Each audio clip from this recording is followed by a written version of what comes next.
Alex Sunil, എത്ര കണ്ട് കർഷകര് ഒരുപക്ഷെ 2020 സമാനമായ സമരത്തിനാണോ ഇപ്പോൾ ഒരുങ്ങുന്നത്?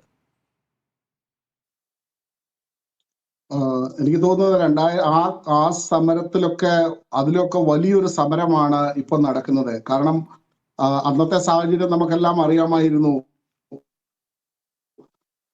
അത് ഇവിടെ ഒരു ചെറിയ സമരത്തിൽ ആരംഭിച്ച് അതുകൊണ്ട് രക്ഷയില്ല എന്ന് കണ്ടു കഴിഞ്ഞപ്പോഴാണ് അവർ ഡൽഹിക്ക് പോയത്. അപ്പോൾ അപ്പോഴേക്കും ആദ്യം സമരം ചെയ്തവരുടെയൊക്കെ സമരവീര്യമൊക്കെ കുറച്ചൊക്കെ കുറഞ്ഞിരുന്നു. ഒരുപാട് ആളുകൾ വളരെ കുറച്ചാണ് ഡൽഹിക്ക് അന്ന് പോയിരുന്നത്. പക്ഷെ ഇപ്പൊ അങ്ങനെയല്ല. എല്ലാ തയ്യാറെടുപ്പുകളോടും കൂടി കർഷകർ ഒറ്റയടിക്ക് ഡൽഹിയിലേക്ക് നേരിട്ട് നീങ്ങുകയായിരുന്നു.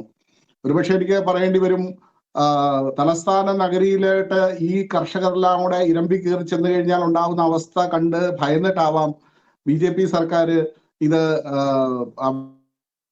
ഇടയ്ക്ക് വെച്ച് തന്നെ പാകിസ്ഥാൻ അതിർത്തി പോലെ വലിയ കോൺക്രീറ്റ് മതിലുകളും മുള്ളുവേലികളും അള്ളുകളും ഒക്കെ വെച്ച് തടയാൻ ശ്രമിച്ചത്. ആ സമരത്തിന്റെ ഭീകരത കണ്ടുകൊണ്ട് തന്നെ, ഭീകരത എന്ന് പറഞ്ഞു കഴിഞ്ഞാൽ ആ പ്രതിഷേധ രോഷം ഭയന്നിട്ട് തന്നെയാണ് അവര് ഇത്രയും വലിയൊരു സന്നാഹമൊരുക്കി കർഷകരെ തടയുന്നത്.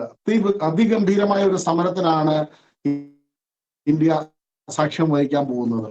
നോക്കൂ അലക്സ്, ഇവിടെ ഹരിയാന വഴിയാണ് സാധാരണഗതിയിൽ കർഷകർ ഡൽഹിയിലേക്ക് കടക്കാറുള്ളത്. ഹരിയാന അതിർത്തി പൂർണ്ണമായും അടച്ചിരിക്കുകയാണ് എന്ന് മാത്രമല്ല, ഇന്ന് തന്നെ പലയിടത്തും ടിയർ ഗ്യാസ് ഷെൽ പ്രയോഗം നടത്തിയിരിക്കുന്നു ആളുകളെ പിരിച്ചുവിടുന്നതിന് വേണ്ടി.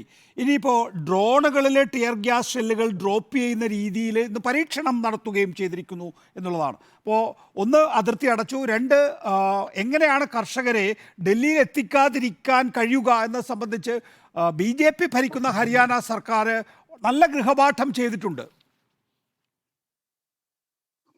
സർ, അതൊക്കെ ശരിയാണ്. നികേഷ്, ഒരു കാര്യം കൂടെ മനസ്സിലാക്കണം.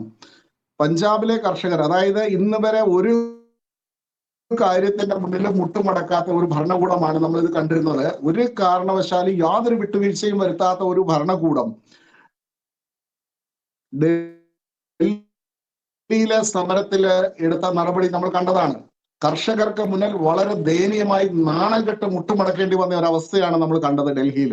അവര് സഹിച്ചു, അത് ശരിയാണ്. പലരുടെയും ജീവൻ വെടിഞ്ഞു, അവർക്ക് ഒരുപാട് നഷ്ടങ്ങൾ ഉണ്ടായി, ഒക്കെ ശരിയാണ്. പക്ഷേ ആഫ്റ്റർ ഓൾ എല്ലാത്തിനും മുകളിൽ അവര് വിജയം കണ്ടിട്ടാണ് അവർ തിരിച്ചു വന്നത്. അപ്പോൾ കർഷകർ പോകുന്നില്ല. തീർച്ചയായും ഞാൻ അങ്ങനെയൊക്കെ മടങ്ങിയെത്താൻ